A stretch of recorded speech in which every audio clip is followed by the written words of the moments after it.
এই যে দেখছেন থমকে থাকা সময়, এটা রাজধানী ঢাকার রাস্তাগুলোর নিয়মিত চিত্র। ট্রাফিক জ্যাম যেন নগরবাসীর জন্য এক আতঙ্কের নাম। প্রতিদিনের এই বিরক্তি কারো কারো গায়ে সয়ে গেলেও অধিকাংশ মানুষ ভীষণ বিরক্ত। এখন সমস্যা হচ্ছে যে ট্রাফিক অনেকগুলো শৃঙ্খলা মানতেছে না।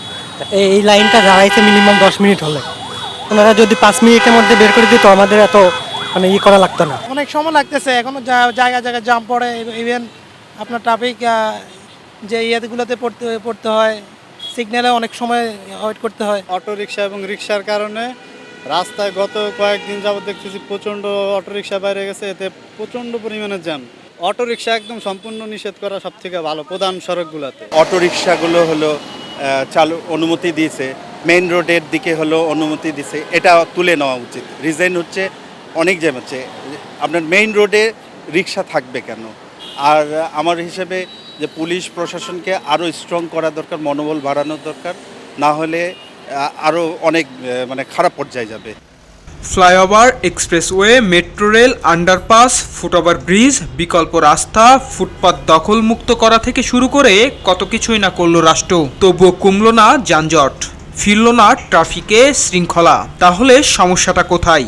এখন প্রতিটা সড়কে দেখবেন যে প্রতিদিন কেউ না কেউ নানা কারণে বসে যাচ্ছে। এখন এমনি আমাদের এই রাস্তাঘাট সীমিত, যানবাহনের সংখ্যা বেশি, এই ট্রাফিক পুলিশও ওইভাবে এই পূর্ণাঙ্গ মাত্রায় যে সক্রিয় হওয়ার কথা সেটা আমরা পূর্ণাঙ্গ এখনও হতে পারিনি। তারপরে হলো এই রাস্তাঘাট যদি বসে যায় যানবাহন, তখন সব জায়গায় কিন্তু ডাইভারশন দিতে হয়। ডাইভারশন দেওয়ার যে অন্য রাস্তাগুলোর ক্যাপাসিটি অনেক কম, সেসব কারণে যানজটের সংখ্যা বেশি।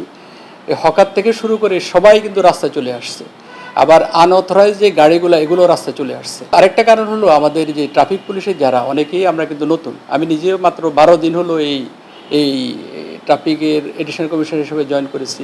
আমার ডিসিরা নতুন, এসিরা নতুন, ওদের রাস্তাঘাট একটু চিনতে অসুবিধা হচ্ছে। অফিসারদের সাথে তাদের যে কোঅর্ডিনেশন, এটারও এখনও একটু সময় লাগছে। ব্যাটারি চালিত রিক্সা যারা যে রাস্তায় চলার কথা না, তাদের বিরুদ্ধে আমরা অলরেডি প্রথমে গত 1 সপ্তাহ ধরে আমরা তাদেরকে অনুরোধ করেছি, এবং গতকাল থেকে আমরা তাদের বিরুদ্ধে কিন্তু অভিযান কিছুটা হলো শুরু করেছি। আমরা আগামী সপ্তাহে আমরা ওদের বিরুদ্ধে কিন্তু আমরা আমাদের আরেকটু পদক্ষেপটা বাড়াবো। ভোগান্তির আরেক নাম রাজধানীর ট্রাফিক জ্যাম। প্রধান সড়কে রিক্সা, অটোরিকশা, ফিটনেসবিহীন গাড়ি, যত্রতত্র পার্কিং এবং দুর্বল ট্রাফিক ব্যবস্থার কারণে ভোগান্তিতে যাত্রীরা বলছেন 10 মিনিটের রাস্তা অতিক্রম করতে সময় লাগছে প্রায় 1 ঘন্টা।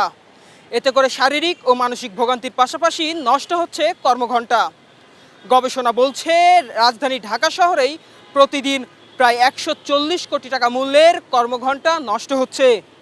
পার্থ সাহা, খবরের কাগজ, ঢাকা। এলো খবরের কাগজ, নিখাত, নির্ভীক, নিরপেক্ষ।